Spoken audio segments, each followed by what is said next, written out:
Dave, you know why I love using Zencastr?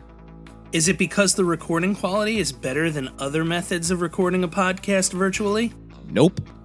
Is it because they offer a free version for hobbyists just getting started? No, not that.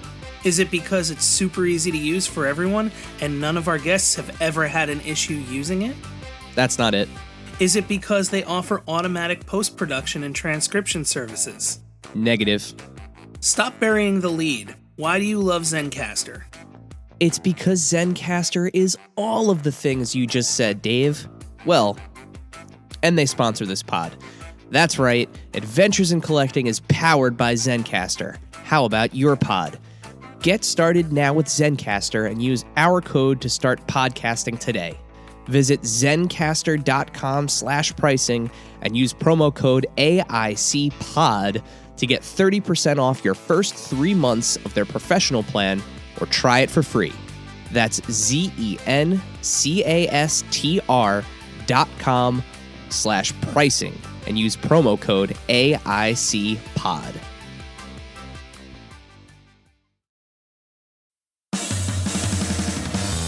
Are you ready, kids?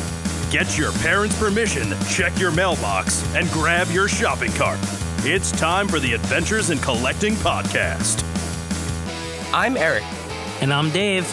Welcome to Adventures in Collecting, where we talk toy news, culture, and hauls. Along with our journeys as collectors. Hello, everybody, and welcome back to Adventures in Collecting. Hello, everyone. Dave, we're back. We are. And no one's going to know why we're laughing. And you know what? That is just amazing. It's just absolutely perfect. And that's for us to know and for you all to never, ever know. You had to be here. We're back. We're back, Dave. We are. And you know, this is an episode that's been a long time coming. So as usual, I'm not going to bury the lead, right? It's a long time past and a long time coming. I like that. Yeah, I like that. That's very existential of you, Dave. Thank you. It's very existential moments with Dave. That's what's happening right now. Yeah, I felt like a sports announcer for the first time in a while. Good. I like that you bottle that energy, save it, and let's spread it out throughout the show. Like it's like a little spritz bottle. You got to spread that out through the length of this episode. But let's talk about today's guest, this week's guest. This guest is returning. This is their second time on the show. And it's been nearly 3 years since he's been on, and a lot has changed since then. You know, the global pandemic being one of those things, of course. But making his return to the show, his friend of the pod, and frankly to the toy community at large, Marvel Director of Design and Development at Hasbro, Steve Evans. Steve, welcome back to Adventures in Collecting.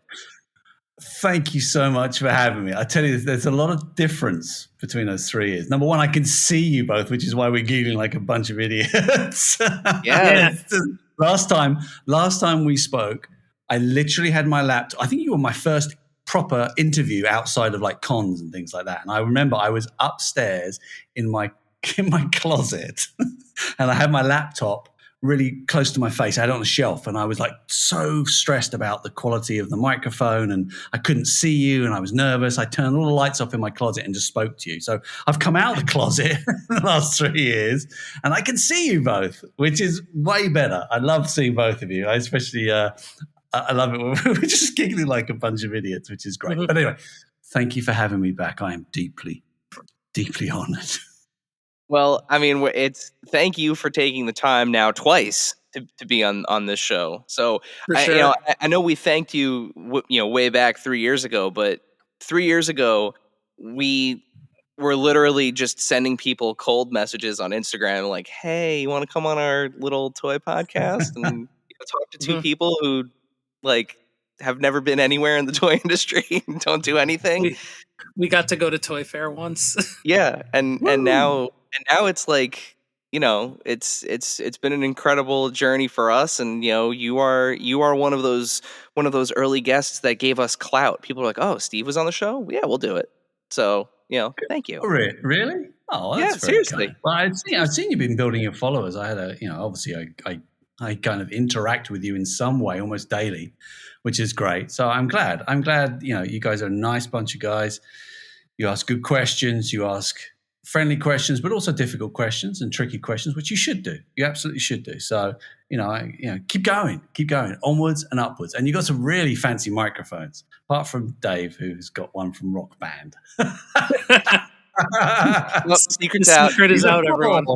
He's a fraud, but no. Hey, you know what? I love It's a toy and video game podcast sort of thing. So he's just on brand. He's just very on brand. On brand. He's trying to get that also, weird. I could not go to the store at the time. It's true. Yeah, we were trying to problem solve. This goes back. So yes, Dave has been using the same microphone for 3 years. Yes, it's now become like a good luck charm. Yeah, almost. pretty much. But like when we originally started recording in the same room, like he used to be sitting 20 feet away from me on the on the couch over there, and when the pandemic split us up, it was like, hey, do you still have that Rock Band microphone? Because I'm pretty sure if you just plug that into the USB port, you're good to go. And sure enough, we've been good to go for 3 years now. So wonderful. But Steve, as you mentioned, we do like to ask some questions on this podcast. So, anyone that follows you on Instagram knows your collection is constantly growing. What are some of your recent pickups? Yeah, so it is growing, and it shouldn't be growing, if I'm honest. My original criteria for collecting was recapture youth, Steve. You're nearly 50. Remember the good times. So I went back and I collected all my old ET stuff. I obviously had all my old Star Wars stuff. I collected some old Batman, Superman stuff. And now I've got a lot of the stuff that I had as a kid. And now I'm expanding my addiction, to be perfectly blunt. And it's like, okay, what are the toys I didn't have that I would have liked as like a young boy or early teen? That's legitimate. You can do that. So, I used to babysit for a couple of friends when I was about, what was I, 14, something like that. And they had like real Ghostbusters and Thundercats and He-Man. And I was too old for toys at that point in time. But I kind of liked them and sort of played with them, with their toys. So now I kind of expanded. So I got a really sweet Lion-O from LJN with the one you put a little battery pack in his back and his eyes light up, and it's like no one's touched it, and the sword is really straight. And so I picked up one of those. Picked up a He-Man and Skeletor. I picked up things like I'm waiting for it to come in actually. The moment Black Hole, like the Mego Black Hole line, because I started watching it again, and it's a terrible movie. Oh yeah, but it's the story the premise I quite like. It's just acted like super wooden. But anyway, no disrespect to my good friends at Disney. But I always remember the Vincent. I like the bots as kids. I was like, they look cool. They're like R2, but they fly. And so I picked up a really, really nice Vincent, because he usually gets worn out on where it's got Vincent at the front and the number, whatever it is. That gets worn out. But I picked one up with a stand that was like no one's touched it. So, and I got a few of the other figures as well, and I'm hunting down old Bob, which will be more difficult. But not as difficult as the humanoid, which I found out is like $1,500 loose. It's insane. But anyway, so I picked up a few Black Holes, Thundercats, He-Man, Bill and Ted's. I loved Bill and Ted as a movie, and it's Kenner, so I picked some of those up. So I'm cheating my own rules in terms of collecting, but so what? What are you going to do? It's like, well, my wife doesn't know, so it doesn't matter. My mum's 3,000 miles away, so she ain't going to tell me off. So yeah, that's what I'm buying. That's what I'm buying at the moment. Oh, and Pez. I'm collecting Pez's at the moment as well. I was gonna say you recently posted that you were getting into the Pez game. So yeah, I watched that Pez Outlaw on Netflix. That was amazing. I love stories like that where it's just sort of like just the fabric of the community. So they're really cool. I really like Pez's. There's something about them. There's something about the cheap semi-translucent plastic that I just really like, and I like bright colors as well. So And I think, aren't we, like, here on the East Coast, the Pez factory museum is like close by, isn't it? Like it's in Connecticut? Orange. It's in Orange, Connecticut. Yeah. You should. I encourage everyone to go there. I wouldn't class them as competitors at all, but like you should go there. It's a really good kind of history, and it's fascinating history. And some of the innovation that they've done is really cool. Like how they just make. I hate the candies; they taste horrible. But like some of the innovation they've got in terms of like how they dress the Pez's and they do different things with it. It's fascinating. I love it, and the community is huge. It's a huge community. So anyway, I'm not a Pez head yet, but I'm a Pez pretender. A Pez poser. A Pez poser. Yeah. So we talked about, kind of that retro nostalgic feel, and in toys, what's old is new again is an adage that always comes into play. We talked about the 3 3/4 Raiders of the Lost Ark figures last time, and your collection. How does it feel to have seen them brought back to market? It's like, obviously I know a lot of things that happen before they happen and before I can talk about them. And I just remember, I remember kind of kicking off the Star Wars retro line. I remember talking about them saying, hey, we could do retro figures in the old Kenner style for Star Wars. We could bring some of the old original ones back so people who can't afford them or find them can get them, but also to do new characters. And, so that's always been a thing for me. But then, I got into indie and collected all those from like 82, 83. And, I was reading up about it. And I in England, we didn't really have them, to be fair. It was very difficult to find Indiana Jones figures in 82. I think I had a Tocht. I think that's who I had. But I remember reading about it and going, I'm going to buy the line. I'm going to rebuy it. I'm going to buy Temple of Doom. I'm going to buy Crusade. And then when I looked, I was like, crap, they didn't do any. What? And it went to LJN, which I like LJN's like Thundercats line and the ET line, but with respect, I didn't like their Temple of Doom line. I didn't like it. I wanted 3 3/4 inch figures to continue because I want to build out that world. So I was like, that's crappy. And then when I heard that we're doing another Indiana Jones movie, that they're doing another Indiana Jones movie, I was like, hey, you know what's really cool? What could be really cool? We should do and it wasn't necessarily my idea. I'm not claiming that, but they were like, yeah, I know. We're thinking about it. I was like, tell me you're going to not just redo. Tell me you're going to do new figures. And they're like, yeah, we're going to do new figures. I was like, yes, at last. So I was over the moon. And they were very kind because they gave me early samples to have. And that's because I gave them my original ones to scan, which I did with the Star Wars ones, the original. The first 2 waves of Star Wars and the Empire retro were scanned from you can see them, but no one else can. Behind me, they were scanned from those actual figures. And they did the same with Indiana Jones, the first wave of the Raiders figures. So it's a sort of I'm the grandfather of the new retro wave. But the new stuff I love, that's what I'm excited about.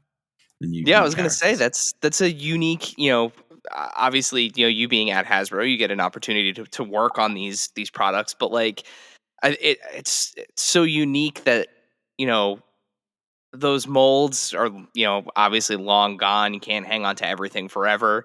So the fact that you were able to take your original, Kenner releases and bring them to work, bring your toys to work, but like have them effectively cloned into Series 1. I mean, that's like forever. That was kind of a, I collect loose because I can't afford to really buy everything in pack, and I believe in toys being posed and looked at and felt and smelt, which sounds weird, but I'm a stickler for quality. Like I don't just buy any ones. Like Indie, the thumb breaks all the time. I don't know why. I don't know why it's super brittle. There's something about it, but like I would say like 80% of all the loose ones have their thumbs broken.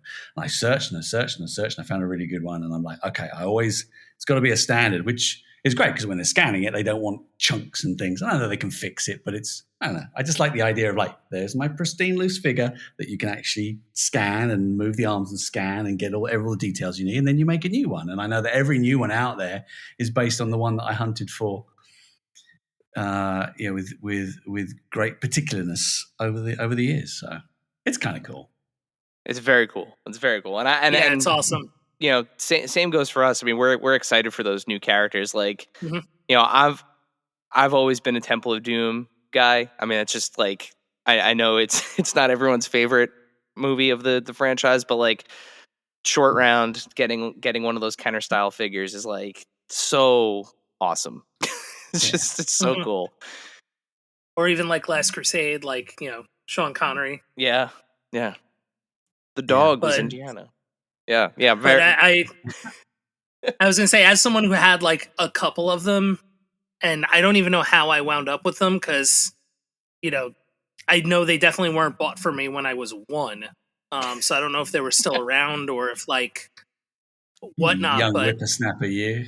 yeah, like I had a couple of them, so it's good to be able to kind of recollect. Yeah. Yeah, and you had like I don't even remember you having Indy. Like I think you had. I had the mechanic. And you definitely had Belloc. No, No. I think I had Toad. Oh, that's right. Yeah. I always mix up their names. It's terrible of me. But yeah, I was gonna say the guy in the black. I think I had the Temple of Doom Indy though. Yes, that you did because that one got a lot of play from me with that little action feature and his like weird like permanent bent arm. Yeah, the arm that just did this. I was always impressed though that the one hand had like the like it was like bandage wrapped on the the taped figure. Yeah, the taped hand. I thought that was awesome. See, now I got to buy that now, even though I said I didn't like them. Maybe I should get one, them to have a look at them. And there's also those ones they didn't do, didn't they? They did a Willie Scott that they never released. Correct. They did a few. And I think they did like a cloth whip with it. Yeah, and I mean the one that you had, at least by the time I got it, the hat was long gone. Indy never had his hat. So when I was playing with it, which is like blasphemous, but yeah, I would be curious to see. I've not looked ever, I don't think, on the aftermarket to see what those even go for. If you could even find an Indy with his accessories and stuff. And he had the like pouch too. Yeah, he had the bag that he has that he keeps the stones in, the Kara stones. Yeah. So from Indy to Marvel. So when we had you on last time, you were not yet with the Marvel team. You were still on the Star Wars brand. Or you had maybe just gone over to Marvel. Yeah, no, I was just. No, was I just in? I think I must have been. Otherwise, you wouldn't want to speak to me because I left Star Wars and I did some time in consumer products, which is where we license out our brands out to other people that make like theme park rides and skateboards and stuff like that. I did a stint there and then I came back to Marvel. So it probably was just I think as I was coming back onto Marvel. Yeah, you had just gone back into Marvel. So now that you've been there for a few years, what are some of the your favorite projects you've gotten to work on there? Yeah, that was a not a weird question. It's a common question, but it's one I find always difficult to answer in just one thing. I think for Marvel, I enjoyed Galactus. You know, I came in when they were sort of getting on with the Sentinel, but I was there for sort of all of Galactus. I mean, that was cool, and it was. You know, I gave Dwight a hard time about. I said, make sure the bloody knees don't give way. Like, you know, I want those knees to click, and I gave him a hard time on that. But Galactus was a good one because that went really well. I enjoyed planning and convincing our new Epic 4-inch line. You know, getting that underway because the Kid line was 6-inch as well as Legends, and I was like, they're kind of the same, but one's got less articulation. Why don't we just change the scale? And that took a little while to kind of get through. So I enjoy that. I hope that does well. And there's lots that I can't even talk about. Like it, you know, I'm a year and a half ahead. So a lot of the stuff that I like, we haven't released yet or we're about to release. So there's a lot of cool stuff. Mostly on the Kid line. You know, Dwight and Ryan and that they run the Legends line. I come in and cause trouble once in a while and sort of say, no, let's not do that. Or like, how about this? But that runs on its own mostly. But the Kid line is the one where I sort of try and mix things up as much as I can. Maybe I'll get more involved in the fan line, mixing that up a bit more. Ryan's going, oh no.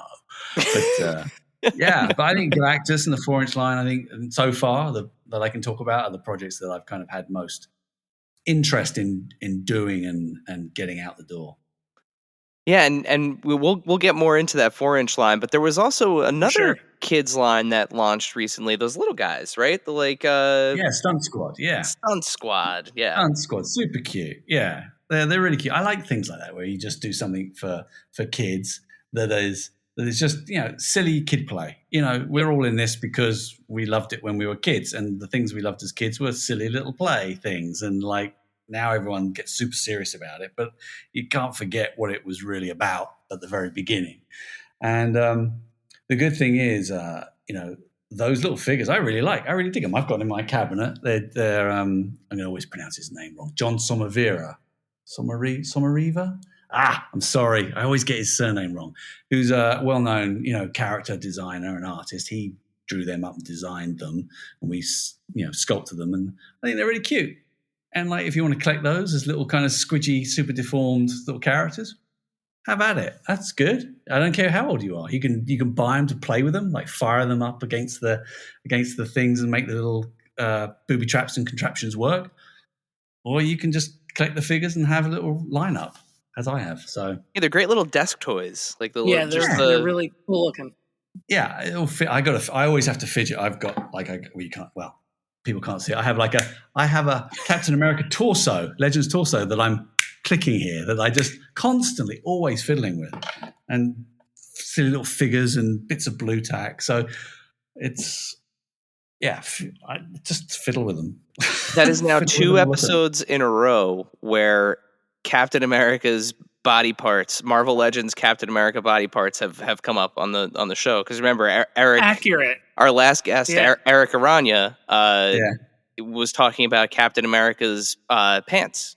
He has just legs. He has Marvel Legends legs of a paint variant that he did for Captain America. So there you go. He obviously gets around. He's not just America's ass. That was my American accent, by the way, because if I say America's arse, I feel people won't understand what I'm talking about. Yeah, he's obviously America's torso and legs as well. So with the word, we talked about toys for kids. With the word kidult being such a huge part of the toy world right now, is it challenging in today's market trying to strategize lines that cater to the adult collector while also appealing to kids? Yes and no. It shouldn't be because of what I've just said, where we love toys, and there's this sort of innocence about them, which I think a lot of people, if they're done right, like. And I think we are all big enough now, men and women, to kind of admit that we like toys, right? It's not that embarrassing anymore. I don't think it is. So it's all right to like toys, and you can like toys whether they're collector toys or kiddie toys or, for goodness sake, preschool toys. Some of the preschool stuff is flipping brilliant, the design and the way they're finished and the mattness of the plastic. I love. So we don't try that hard at the moment to kind of do both. Now, some of you listening might go, "Wow, it's a load of rubbish, Steve. You keep going on about this 4-inch line being epic and the stunt squad." It's that's all right. I don't expect hundreds and thousands of collectors to suddenly pounce on it and collect them all. All I'm saying is hey, these are for kids, all right? So judge them as kids' toys, but we're all here because we loved kids' toys, and kids' toys are kids' toys. So if you like them, cool, have them. I like them. You can like them. You don't have to. I don't care. It's up to you, whatever you want to do. So we don't purposely go out and try and design for both. It's one or the other, because otherwise it gets complicated with how you set it into retail and how you actually market it. It gets too muddy. We do it for kid or we do it for adult fan. And if kids love adult stuff, because a load of kids buy Legends stuff, we don't market at kids really, then great. And if here's the 4-inch line or the stunt squad, and if you're a 38-year-old female, male or whatever, and you like them, buy them. That's fine. It's cool. But they're not. They're for everyone. I'm like, oh, that's so naff. They're for everybody. But that said, there is an interesting demographic, which I call the fledgling collectors, which are kind of, kids traditionally play, physical play, till they're 6, 7 years old. Then they get either into sports and video games, and then they kind of go out of playing, and in their teens, they go do other stuff. They focus on sports or they're on video games, but they don't play with toys. They don't play, they display, where some people say, oh, well, I like that character. I'm going to grab that character. I'm going to display it on my shelf. And some may or may not then graduate to collectors, where they go, okay, I'm going to collect this line or collect this character. So there's this weird little dip from the age of about 9 to kind of 16, 17, the teenage years, where I think maybe I could do a little bit more specific designing for them, but it would have to be on the more collector side, because I want to bring them into the collector community, because I want that community to grow. And it only grows if we bring new people in, bring new generations in. So that's why when I see, people like yourselves, with a family affair with kids, and they're bestowing their collector thoughts onto their sons or daughters, and I see them interacting, and I see kids having their own toy collector podcasts, or not podcast, like YouTube channels. That's great. That's the perfect storm. So to answer your question, it is difficult because it would be difficult to do it, and we don't do it. It just happens to happen when it's a perfect storm, and that's great. Yeah, and I mean there's been those lines that are kind of surprising, right? Like, every now and then there comes, especially, like you mentioned, that age group. For a while there was that whole trend, what was it called? Game to Life. It was all of those Toys to Life, Toys yeah. to Life, yeah. Where it was those video games that had, toys with NFC chips in them, and they interacted with the video game, so like it gave that group, that age group, something to say, like, I'm playing a video game with my friends, but like, look at my shelf and all of my my cool little figurines. That was a great observation that they did. They came in, whether it's we can say the names, Skylanders or Infinity. Yep, they were huge. I was looking at Infinity figures the other day. Actually, I have I can't remember the designer's name. The artist's name that designed those, but they're beautiful. Like Infinity sculpts, I think are like, and the way they almost have like a polystone maquette kind of feel to them. I was looking at the Peter Pan one. I'm a big Peter Pan fan, and I grew up on Peter Pan. And I was like, I was going to buy Peter Pan Infinity, but it was part of Infinity 3, and it was cancelled. And supposedly there's never any sold, but they had some samples made, and they go for not crazy money, but like $400 for like a single Peter. I'm like, but I have to get a good one. All the ones I've seen have got chips out of them, but yeah. So I'm interested in that fledgling collector aspect. I don't know what I'm going to do on that, but I'm going to find out more about it. See if we can get kids into collecting, because it's a fun lark. So speaking of that group, though, you guys recently announced that the pour one out for one of our favorite lines, the retro 375 counter line is at rest, sleeping. Yeah, it's only sleeping. With the focus now shifting to the 4-inch Epic Heroes line, what was the kind of decision behind the pivot, of letting that one take a nap while the other one, Well, so I gotta pull you up on that one, I'm afraid. Sorry, Eric. They are different. And you can say, he's lying, blah blah blah, but I don't need to lie. They're different. They're very different lines. Like, one was for fan retro, 375, and we were going with that. And while that was still going, I was already planning the 4-inch line. It took a while to kind of get that in. So that's a kid line. That's 100% kid line. And that's not replacing the 375. That's replacing the 6-inch figures that we used to have for kids. So if you remember, they were 5-point articulated 6-inch figures. Mm-hmm. I looked at that and go, well, they're the same as Legends. Like, kids are buying Legends if they want a big figure, but the fans aren't buying the 6-inch the sort of poorly articulated one. Maybe they'll go for 4-inch ones. And for the 4-inch ones, it's like I wanted to get more vehicles and play sets and world building in for kids, because it's important. That's what they do. That's how they play. And we couldn't do that at 6-inch. It was just too big and bulky, really. And it takes up a lot of shelf space. And like everything, it's more expensive. So the 4-inch line was a way to tackle that for kids. And that was its primary, or that is its primary reason for kids to play world building. And if adults who like 4-inch or 3 3/4 inch like that. They go, yeah, cool, I'll buy that too. It wasn't I promise you, it wasn't a replacement for 375 because they existed in our minds at the same time. It's just that when you get to some things, you have to try lots of different things out, which, I can't talk about, but different priorities come up and it's like, okay, well, we need to put our eggs over here. Okay, well, what's gonna move? Well, let's rest that or move that or cancel that. And I know a lot of people say, oh, what's this rest word? And it's like, will it come back? I can't guarantee it, but in my mind, we do that all the time. It happens all the time. It happens in our industry. It happens in Hasbro, and it happens with other companies as well, where it goes away and comes back. I've certainly got a lot more heart for it, and I know there are lots of things that we have planned or had planned. So who knows? We'll see.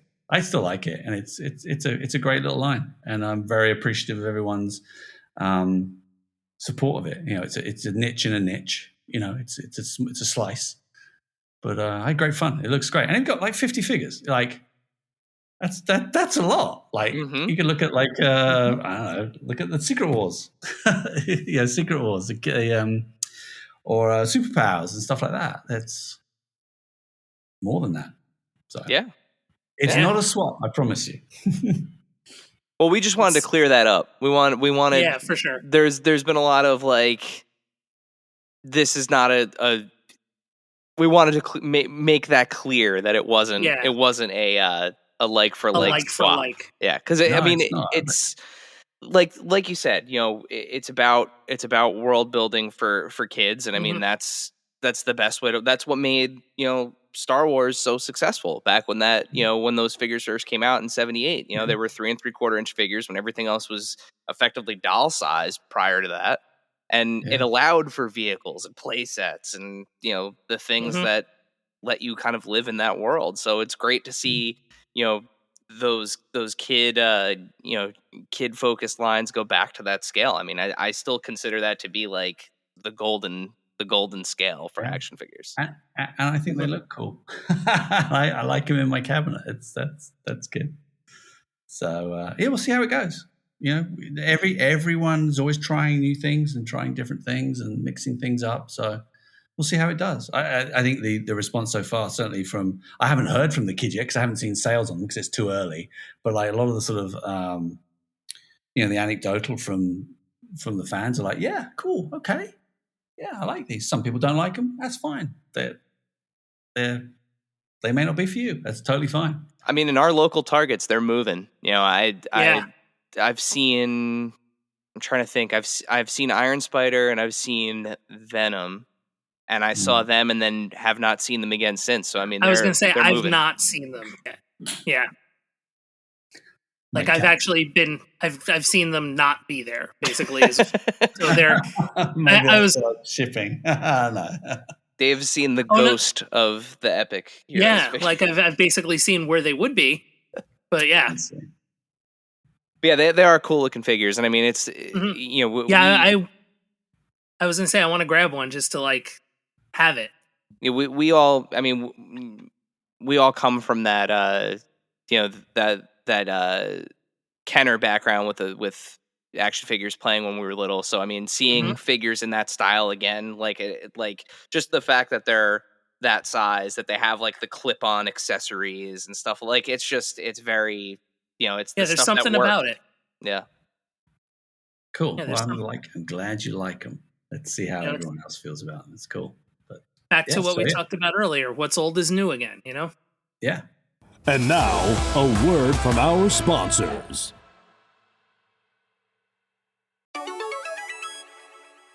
This segment is brought to you by our friends at Chubsy Wubsy Toys.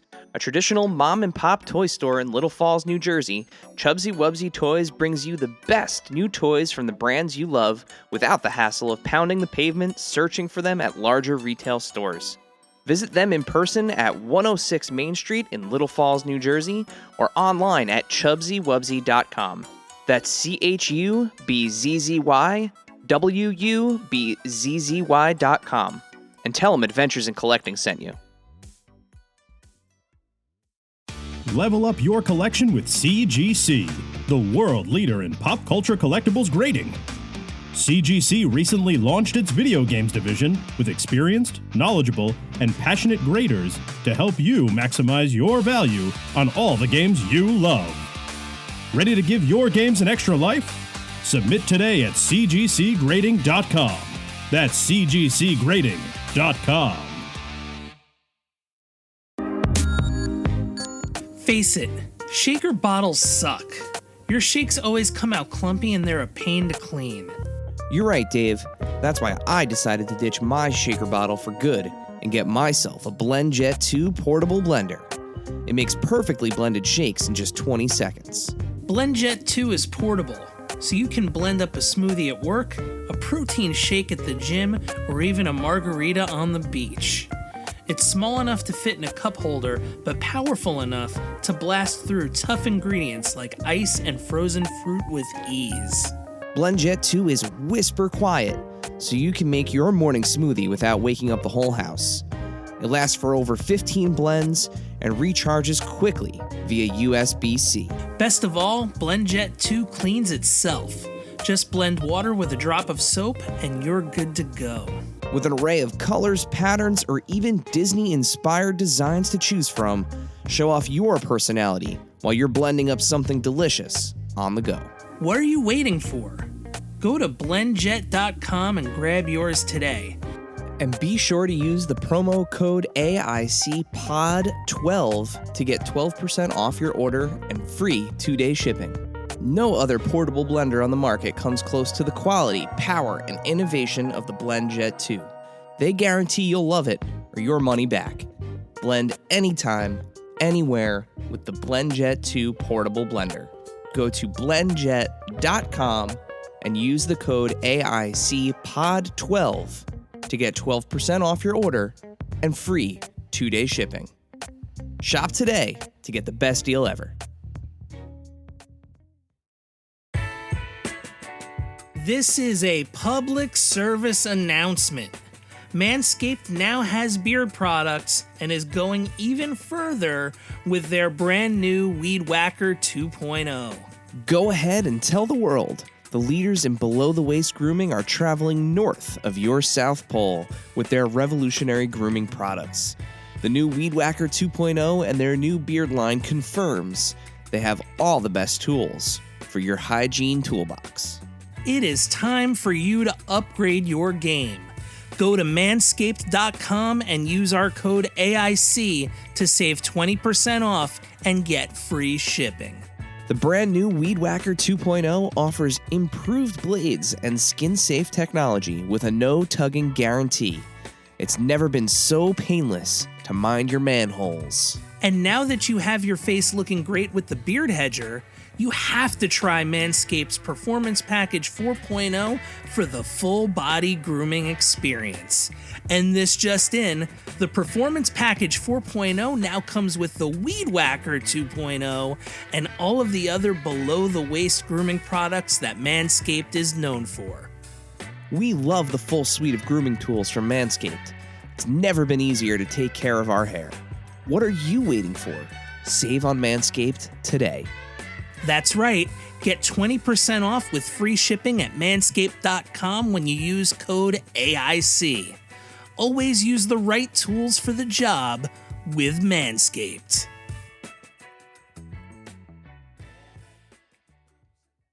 And now, back to the show. And speaking of things that didn't work that now work, Aunt May. So we finally are getting a new Aunt May figure. It's been a long time coming. Her last figure prior to this one was terrifying. Dave actually gifted it to me for Christmas a couple years ago, and did he hang it from the ceiling over your bed so when you woke up she was staring at you? I actually was laughing so hard when I opened it. So first of all, it's mint in that box. When I opened it, I actually couldn't breathe because I was laughing so hard. The laughter took over my body before it could come out of my mouth, and I just started sweating. And Christmas morning are surrounded by my wife and at that point just one child, but like literally could not breathe. I was laughing so hard just seeing this terrifying thing in front of me.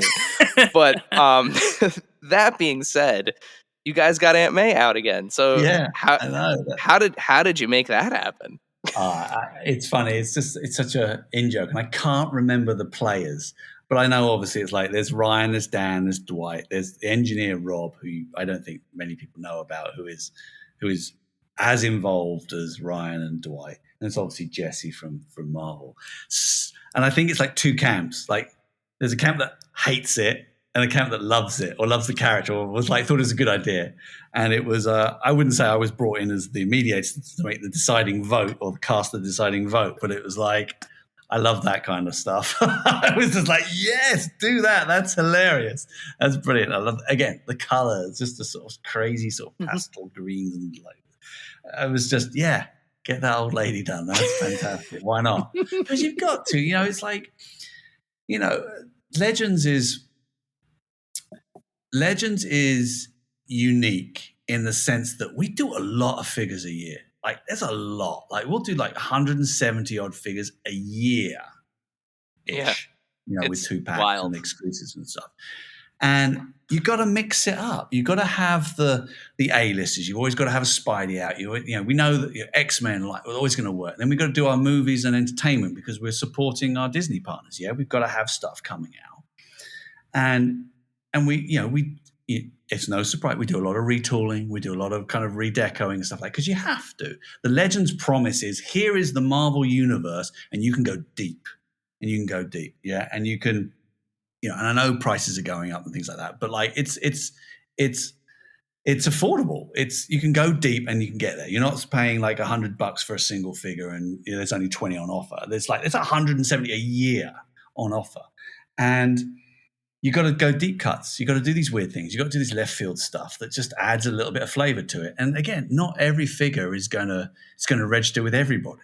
It's just impossible, and it shouldn't be like that. So we bring stuff out, we redeco, we bring out these kind of weird figures that like you're like, oh May, why'd you do that? But then you also have people go, oh May, that's amazing, that's hilarious, or like, well, I've got that figure already. Oh yeah, but someone else might not have that figure. And it's like, it's a community. You've got to build this community. You can't just provide for the static community. You can't, because I hate to say it, we're all getting older.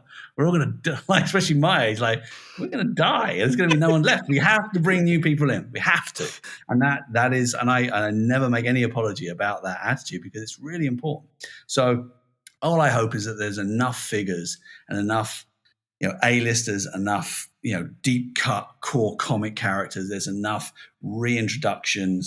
There's enough Aunt Mays and that kind of stuff for everyone to kind of feel as if they can own a little bit of the Marvel Legends line. And that's really the kind of the ethos that we have. And we make no secret about that. But it's like I wouldn't like to just go back to do Legends like 20 a year. I don't know. It just the fan base is too big, and I love it, and I love the fan base, but we'll never be able to please everybody all the time. It's just impossible, and it's like we can try as much as we can, but it's just not going to happen. So if you love Aunt May, thank you. I love her too, and some of the team love her. And if you don't like Aunt May, that's all right. I do, and other people don't. So it's all cool. It's all good. There'll be someone else along very soon that you will like. I promise. I mean, it's one of those things like, I see it all the time, in like the comment section and everything where it's like, who wants, I feel terrible saying it this way, like who wants an old lady in a suit, or who wants, last year when you guys put out the Ned and Peter 2-pack, two plain clothes, obviously Peter Parker, but like, and his friend, the guy in the chair, Mm-hmm. but, and again, I look at it as like you need them. Well, it goes beyond that too, because like, and it always goes back to Star Wars, right? Like one of the fun things about collecting Star Wars figures was you could have the alien that's in the scene for like you blink and you miss it, but like now you have that in figure form.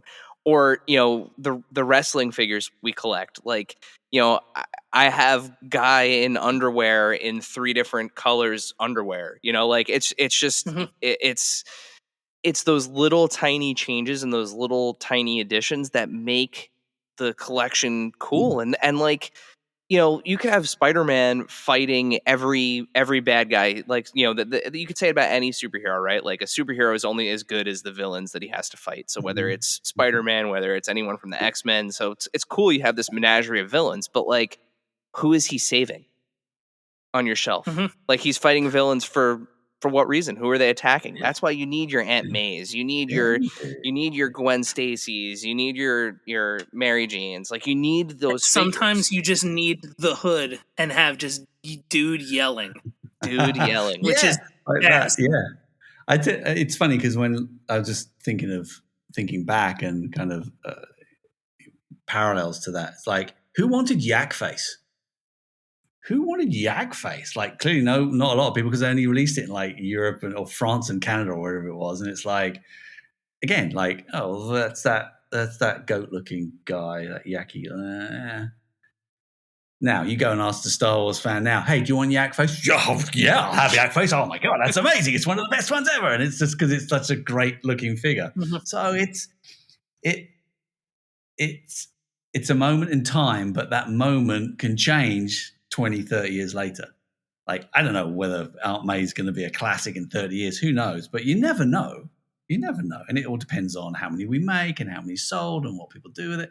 You know, so you've got to have story. You know, this whole collecting thing for me is like a story over our lives. It lasts years. You know, I've been collecting 30 years, 35 years or something. And every story has to have pace. You've got to go highs, and you've got to have lows, you've got to go quiet times and loud times. If it's all the same and it's all, it doesn't become a story. It doesn't become important to you, I don't think. I know if I say to everyone, all the people listening, like, hey, if I only gave you the figures you liked all the time, that would be a boring collection, wouldn't it? And people go, you're an idiot. No, they wouldn't. It would be fantastic. I'd get everything I want all the time. No, that's not true. You wouldn't. You would not get the same. You wouldn't get the same experience as if you had things you didn't like, things you do like, things you got really easily, things you got really difficultly. You know, that's a real cliche. It is the journey. It really is. Yeah. I believe it. Things you didn't know. And then there's also that other category, things you didn't know you wanted until you saw them. Saw it, yeah. You know, Yeah, like a lot of times those figures pop up where you're like, damn, I didn't know I wanted that figure until I saw that it existed. So you were talking about the LJN indie from Temple, from Doom. I'm like, I never wanted it. I don't want that. I didn't like it at all. As a young collector, I was like, why did they change the scale? And then you're talking about it, and I'm hearing your stories about it. I'm like, damn it, maybe I should look into that. No, some more. You know, it's you know, you either collect everything or you collect for a character or you collect for like a genre. Like Aunt May fits into like animated Spider-Man or just Spider-Man or, you know, anything. You need Aunt May, man. You need her. As far as it's weird because I've got a few Marvel Legends, but it's because we do so many a year. That's a bit. I don't know how many there are out there. I'm sure someone out there knows. I actually don't know how many there are. I know Dwight's got most of them in his office, and it's just like, my goodness. And it's quite intimidating for me to get into because I'm like, I kind of want to collect them, but I don't know what to do or where to start. And I'll be honest with you, when the Aunt May and Doc Ock pack came out, I was like, I like those colors. I may just get animated Spider-Man. Maybe that'll be my little slice. Mm-hmm. And it's like, and I want all those weird characters in that slice. And Aunt May fits, and there may be some more coming out that are strange. So, you know, it's each their own. It's just so personal. Collecting is it's weird because collecting is so personal, and yet it is so community. There are so many people like you. I don't know how can there be so many people like you when you are so unique. I don't get it. I don't know how it works, but it works somehow. It happens. I don't know how, but anyway, I'm happy that it does. Like fortunately, like especially when it comes to like Legends, I'm lucky. I'm fortunate that I cut myself off at one character. Otherwise, I'd be like Eric with all the MCU ones, and I'd be like, well, there's like 16 Wolverines, and I like them all. Like, I just have my handful of Ghost Riders. Marvel Legends is Ghost Rider. Is a slippery slope. It's very, very very slippery.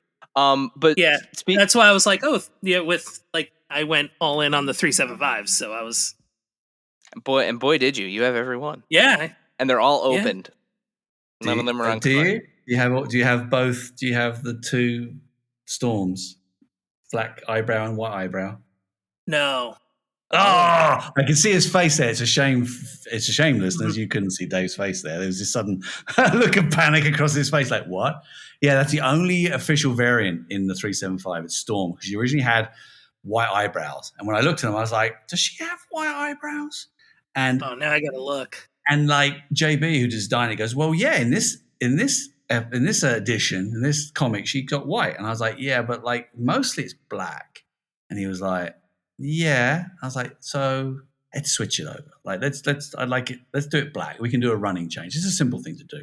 And that's the only thing that's the only official variant. If there are other variants where the colors are off or something, that's a factory mistake. But that is the only variant. So you got to get the two. You got to get the white and the black. And don't ask me which one is rarer, because I think it might be the black, because I think there was enough made in white and then we made some in black. But I don't have the numbers on that. But there we go. The chase is on. But thank you for buying those. And do you like your Ghost Rider? Have you got your Ghost Rider 375? I just got it yesterday. I love it. Good. So you talked about the kind of personal nature of the hobby, and you've actually taken it a step further and have gotten into customizing toys yourself, and you recently started your Bits and Bobs videos on Instagram, which are hilarious. The end results of those are a combination of impressive and hilarious. There's something. what have you learned about your that experience? Just kind of picking random toys and making something out of them. Yeah, I've learned that Americans love the British words, like Barmy box of Bits and Bobs. Most people are going, what? What the hell's Barmy? What's Bits and Bobs? Anyway, it's just I did it for a shtick originally. It was just like, I'm just going to do this. This will be great content, hilarious.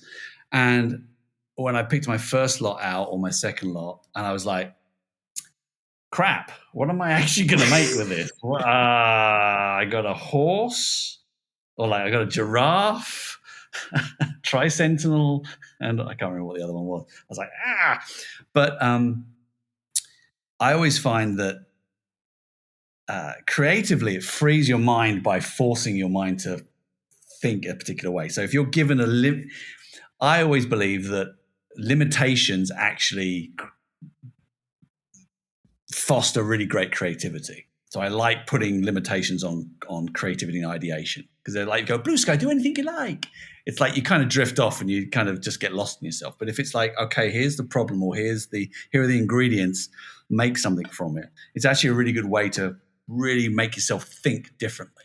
So getting some weird things and kind of going, okay, I always work with an attitude. Am I going to be funny? Am I going to be kind of weird? Am I going to be super serious?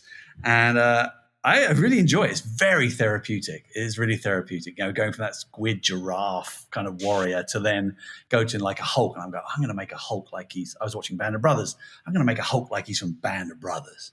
And very different tonally, but it's really good. And so it helps me creatively. It helps me just think differently, because sometimes your brain gets stuck in day out work and life and all that. And it also helps me, with my craft. I mix, because I'm taking different things. I'm doing a lot of molding with kit bashing and painting, and it's not just one or the other. I'm not like casting and molding one thing. I'm breaking bits and adding and casting heads and adding this and kit bashing and painting and airbrushing. And then one of them I'll go, I'm not going to airbrush at all, because I can't be bothered to get my airbrushing kit out. So Hulk, I'm just going to paint that. So therefore it's going to be a lot more like painting Warhammer. It's going to be a lot more brushy and dirty. And that's where I got into the Band of Brothers. So it's this weird menagerie of forced focus, but just problem solving. It's really cool. I like it. It's good. I don't know whether the results are that good, but I don't care. It's not why I'm doing it. I'm not doing it to sell the things or win custom awards or anything. It is literally just a little bit of sanity. in this crazy, crazy world we live in. Well, I hope you keep doing it because it's fun. They're fun as hell to watch. So Yeah, well, I got a load sure. more. Yeah, I got a box full of crap, and it's because they are picked randomly, and there's stuff in there. I'm like, oh, I hope I get that, and I never do. So we'll get there eventually. None of it is fake at all. I promise. It's all totally random. So, Steve, you are going back to the UK. Tell us about that upcoming trip. Yeah. So originally because I just turned 50. That's very kind of you to say. Happy birthday! Thank you. Happy Happy birthday. birthday! You don't look a day over 49. Yeah, that's true. So I just turned 50, and originally I wanted to do a European toy tour. I wanted to go. I wanted to stop off in London, see my friends. There were a lot of. There's a friend who's having a 50th birthday party. I wanted to make sure I went to that, see my mom, and then I wanted to go across to France. I wanted to do like Parc Asterix down in like Paris, then go up through Belgium and do the Smurf and Asterix Museum. Then I wanted to go through Holland and go across to Hamburg. There's like a miniature Wonderland place, which is like the world's largest miniature city there. And then I wanted to go up to Billund and kind of visit some friends at Lego. And I got a friend in Norway. So I was going to do all this huge European tour. And then one of my kids is in college, and that's expensive. And then I was like, crap, I can't afford it. So I had to scale it down.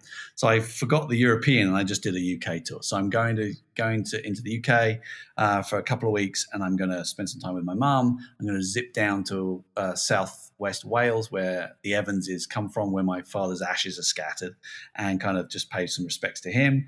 And then I'm going to go and see some friends, and I'm going to stop off at some recommended toy stores and comic book stores that my Instagram community have recommended, whether it's like Nerd Base and some other ones. I'm also going to the Museum of Brands, which is in London, which is a fantastic place, which basically collects packaging and products from all the decades, from like Edwardian up to like now. And it's this huge. I went there in the 90s when I was doing graphic design down in Brighton in England, doing my degree. And I remember going there, and it had been around a while, but it was relatively new, and it's still going. It's this museum. It's run by this guy called Richard Opie. He's quite famous in the sort of, he's a custodian of product and packaging. So I look around there and I can see all packaging from all the decades. It's fabulous. So I'm just gonna bum around and just kind of have some fun. And I'm going down to Star Wars Celebration. Gonna go there as a fan. Very cool. I won't be doing any panels. I'll be pestering my Star Wars friends and heckling them from the crowd probably. I won't heckle you, I promise. But that would be cool as well. So yeah, I'm just 2 and a bit weeks of just geeking out, catching up with friends, and yeah. Well, if you need another place to visit, I'm sure it's been recommended, but I hear great things about Leicester Vintage Toy Shop. Yeah, I hear about it. I'm not going that far north. I'm going up towards Birmingham to meet someone. I'm meeting a lot of people from Instagram that I've never met before, like in person. So hopefully they'll all be cool, or I'll be murdered. I don't know. Just go to Birmingham and let's just get killed. But it'll be good fun. Yeah. So I've heard the Leicester Toy Shop is good, but I don't think I'm going quite that north. Who knows? Maybe after Birmingham I'll shoot across. It's just up and east a bit, I think. Yeah, I think I just saw Dan who reviews. Yes, was over there. I saw he was posting pictures of their displays in shop, and it looked pretty impressive. I'm going to Nerd Base in Battlesbridge, which is a brilliant name. What a great name for a place. And I think In Demand Toys, I think it's up in Norwich. I'm going to do some stuff up in Norwich.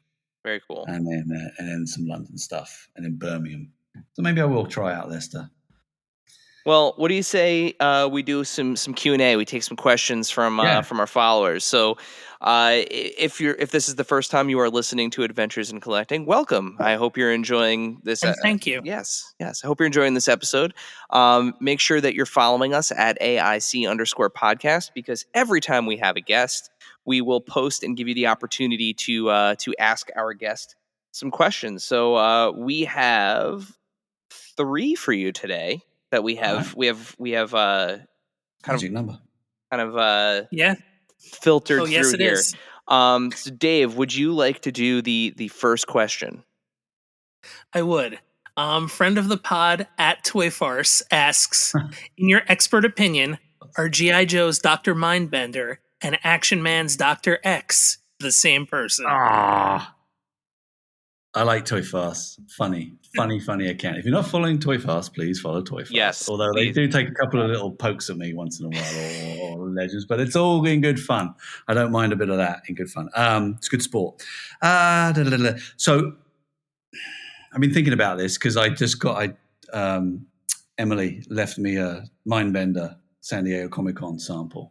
I think that's been announced. Yes, it has been. Yeah. I'm looking at mine right here. Okay, great. So I got one of those and I opened it up and I went, he's just like Dr. X. I used to work on Action Man back in England when I was at Hasbro. So the new Action Man, the sort of sporty Action Man, hit in 93. And that's when Dr. X was introduced. And Dr. X was this big, he wasn't that muscular, but he's like big handlebar moustache, balding, or he did have a little rat's tail at one point, and like cybernetic eye, or he had an eye patch. He's changed his design over a period of time. And then Mindbender, if I remember correctly, was like mid to late 80s. He was like 86 or something like that. Similar-ish in terms of like cybernetics and genetics and cloning. I don't think they're the same person, and I can't prove that because I don't know anyone on Action Man that I can ring up and say, hey. But clearly there was some design cues there, I would say, that Dr. X, they were like we'll do Dr. Mindbender. There are reasons I won't go into in terms of why that name wouldn't work in England. Those of you who are English will understand why. So they clearly changed the name. But again, I think there was design cues, but I don't believe, no, Toy Fast, I do not believe they are the same person or same character. Okay, there you go. Yeah. Our next one comes from at 118 Archive. By the way, another awesome account. If you're not following 118 Archive, when will we see the next wave of epic heroes? So we've got the Spidey first wave. And it's funny because we all talk about them in waves, but they're kids' toys, so they're never called waves. So, I say that, but so we got Spidey, the first lot of Spidey out. We got the Mechasaur stuff out, which is basically the Avengers. And we've got another lot. Got some more Spidey coming out later on in the year. But is the question, when's the next one? Yeah. Where are we now? March. Oh, it's pretty soon. I would say before I'm back from the UK, I'll be posting some details about some new 4-inch. All right. Well, yeah, I think that's right. And it's like, I'm not announcing them because they're kid line. They aren't pre-orders or anything like that. They just go to stores. So as soon as they hit stores, I'll post pictures and stuff. Yeah, I think this is going to be one of those ones where there's going to be more adult collectors of this line than was probably anticipated. So it's just I've got a feeling. But the fun thing I do too. The fun thing is, I don't know whether you call this fun or not. Like there won't be pre-orders, there won't be big announcements, there won't be part of live streams. They'll be like the old days. They'll just hit stores. You'll just go in and go, oh, look at that. So again, I think that's 100% is. Yeah. I think that's a huge thing kind of going for it. To our younger audience, there was a time before the internet when you would just walk into a thing called a toy store and there were new toys there. Yeah. You could also have ended that sentence as there was a time before the internet. They won't believe you. Precisely. All right, Dave, you want to do the pretty soon. Do you want to do the last one here? Yeah, I could do that. So lots of people asked some form of this question. The Star Wars fandom is complicated, and you have a deep connection and a long history with the franchise and the fans. Do you ever think you'd return to working on the Star Wars brand at Hasbro? Complicated is a good word. It's a very generous word. Yeah. Listen, I'm not shy about saying that the Star Wars community is complicated, passionate, can be gracious, can be ungracious. I'm part of it. I've been part of it 30 odd years. So it's like, I feel in that as well. I'll always take the good, the bad, and the ugly on Star Wars and anything I work on. So again, no secret. I love Star Wars. It's my thing. It's the thing I grew up with. It's the thing I play with the most. I was a Star Wars kid from the age of 5 till about 13, or 12, which is probably older than I should have done in those days. And I rediscovered it, at the age of sort of 18 or so. And I've been there ever since. I love Star Wars. I love it with a passion. And would I go back to it? Yeah, I absolutely would go back to it. I would. Vicky, who leads Star Wars at the moment, she's design director. She's done the same thing. She was on Star Wars in like 2003, I think, for like Attack of the Clones and just Revenge of the Sith, and she's back on it. She's been on it the last sort of 4 years or so. So Hasbro's like that. We move around a lot. So I have no plans to go back to it at this precise moment. I've got too much to do on Marvel. But who knows? I at this moment, I don't think I'm leaving Hasbro. There's still too much for me to do. I'm still too interested. The day I leave my job or any job is when I wake up and don't want to go, or I'm bored. Like, that's the worst thing. You don't want me when I'm bored. I hate being bored. So to answer your question, yeah, of course I would. Why would I say no? But no plans to at the moment. I've got my hands full with Marvel. So the pod bay doors are always open. One could say. Yeah, always. And that is very much the Hasbro culture. It's kind of a lot of lateral kind of moving and trying new things out. So. Well, with that, you've survived the Q&A, the fan Q&A. We did it. Wow, and as is tradition on this podcast, we do have a final question. But since were one of the first people to get the final question 3 years ago, we had to come up with a new final question for you. So, Dave, would you like to fulfill your role as this podcast's James Lipton and ask Steve the alternate final question? Who's James Lipton? I don't know who James Lipton is. Have you ever heard of Inside the Actor Studio? No. You should after this. Yeah. Not like don't stop. Literally, like we're recording right now. So don't stop right now and do it. But once we're done, just look up. You're a Simpsons guy, right? That's another one of the things that you really look up. Yeah, we had that in England. Yeah. Look. Were the Simpsons in England? Do you have cars?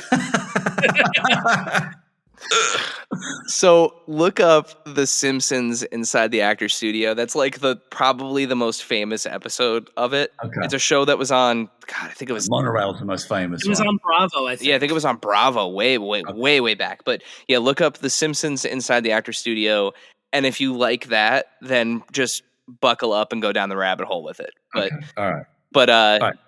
I'm sorry, Dave, you were going to ask a final question. I will look up. Oh, no, that's okay.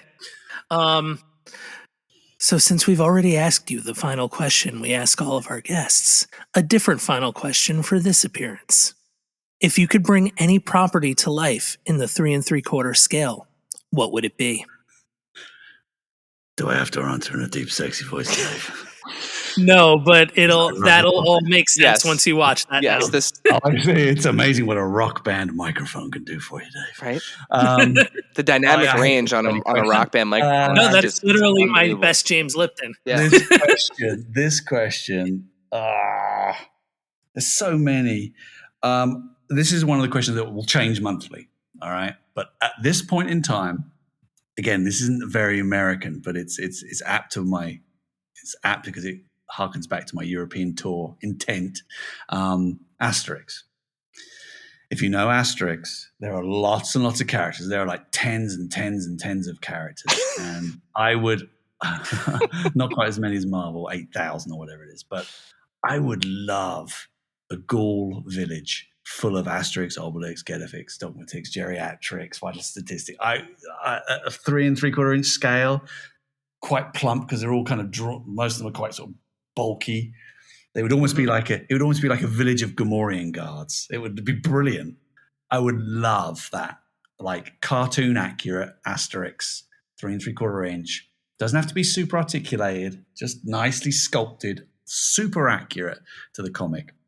And then I buy villages and fencing and Romans. It would be brilliant. That at this point in time would be what I would want, because I've just bought the whole set of Asterix books I found on a popular third party sales place, and they cost me like $3 each. Oh wow! There's about 30 odd, and they haven't been read. They're still just unopened, and they're from like 1969 up until about 1982, I want to say.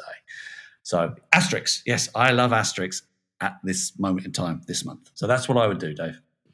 Yeah, awesome. All right. Yeah, and those That's cool. those other the figures that I think they were by like a French brand, right? Lancet, yeah. Those are pretty cool.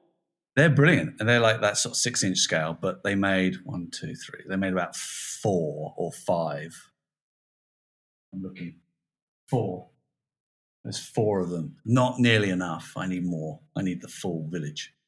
But that would be too big at 6-inch. So give me 3 3/4 inch Asterix, please. Thank you. Whoever has that license. Please and thank you. Yes. Dear licensor, please. You know what? That sounds like one of those licenses like, oh my God, I'm blanking on the name. Plastic Meatball. Yes. That's got Plastic Meatball written all over it. Yeah. And then, so now you say my second choice, they did a great line with the cereal line. Yeah. They did with Duke and Sam, Dig It, and Tony the Tiger. Yeah. I need you, Meatballs, Plastic Meatball, to go and do Count Chocula and Frankenberry and Boo Berry, please. Thank you. Yeah, they know who I am, and I know who you are. So come on. I'm looking at their Hoggle right now. I love their Labyrinth figures. I've got a bunch of their stuff too that I like. I have a big thing for cereal mascots at the moment. It's just, I don't know what it is. I got some old 90s Frankenberry kind of little giveaways and things. I just love the character design. I love cereal design, especially in America. I came to America I came in like 77 because I saw Star Wars. But I was 5, so I don't remember it. But in 83, I came back, and I remember as a 10-year-old going into the supermarket with my mum and dad down in Florida, and the cereal aisle, I was blown away. I was like, what is this place? Because in England, we got boring cereals. We had Weetabix and things like that, but like, it's so colourful, and they got marshmallows in. So I was just enamored with cereal and the way, as a culture. It's just really weird. So I have this thing about cereal mascots. I read about them. I've got books on them, and it's very odd, but I love it. And the culture of those breakfast look like cereal. They hopped right off of the box. Like they're really good figures. Yeah. Yeah, there's a bunch that they can make. To like the deep cut of like the Quisp guy to like Captain Crunch. I mean, I need a Captain Crunch. I need a 3 3/4 inch Captain Crunch. I need Snap Crackle Pop. I need all of that. Yep. There's a ton. There's a ton. And I think all the ones they've done so far have been Kellogg's, right? Yes. Yeah, I think they're all Kellogg's. Yeah. So the other ones are General Mills. Is that right? General Mills is the Halloween Frankenberries. The Halloween cereal. And Fruit Brute is the wolf, right? Yeah, the Wolfman one? Fruit Brute is the wolf. Yep. Fruit Brute. Yeah. But they could do Snap, Crackle, and Pop. Those are Rice Krispies or Kellogg's. So. Yes. Yeah, they're Kellogg's. Yeah. Fingers crossed. Well, Steve, before we let you go, thank you again so much for joining us on the show. Please let our followers know where can they find you on social media and where can they find out all the good Hasbro stuff. Well, I'm easy. What? I'm easily found I'm easily found at Mr. Stevie 18 on Instagram. That's the only place I really am. I kind of say some things on Facebook or like join forums and communities there, but I don't post on Facebook, or I do, but that's just for family. So Instagram, Hasbro, you can always go to at Hasbro imaginatively, or at Hasbro Pulse on Instagram, which is always good. So yeah, I look forward to seeing you. I'm doing all right with my followers. I'm trying to get to 18,000. That's my big number. 18 is my family special number. You can ask any of I'm going to bore you with the facts now. So my mum, when I was 2, said, "How much do you love me, Stephen?" Because she's the only person on the planet that calls me Stephen. And I said, 18, mummy, because it's the biggest number I could think of. So 18 has since then been the biggest number you can have for, my kids. I love you, 18, blah, blah, blah, blah. So to hit 18 on Instagram is a big number for me. So hopefully I'll get there soon. But maybe I'll have a suitably big giveaway. I don't know. Maybe I'll have a think about that. Or maybe you could just give away 18 things. I could give away 18 paper clips. 18 Razor Crests. No. 18 sail barges. 18 sail bar. I don't even know there's 18 left anywhere that isn't already owned. Can you imagine 18 of those just in one spot? Imagine me shipping them. You could build a small home out of 18 of them. They cost me like 100. Only thing in the room. Yeah, it's like because I've shipped them before. It's like $150 to ship in the States. Jesus. Just like going down the post office. So big. But we'll see. Well, anyway, that's where you can find me. We'll make sure to put links to all of that in the show notes, so everyone get to tapping over there, and let's get Steve up to that 18,000 follower mark. And Steve, have a safe trip back. Yes, back. Enjoy. Across the ocean there, and we'll have to not wait another 3 years to have you back on. We got to do it a little bit sooner than that. Definitely sooner than 3. It takes a few years for me to gather some new things to tell you that's interesting. So I appreciate, first of all, I appreciate you having me back on. And second of all, I appreciate that you're still doing it.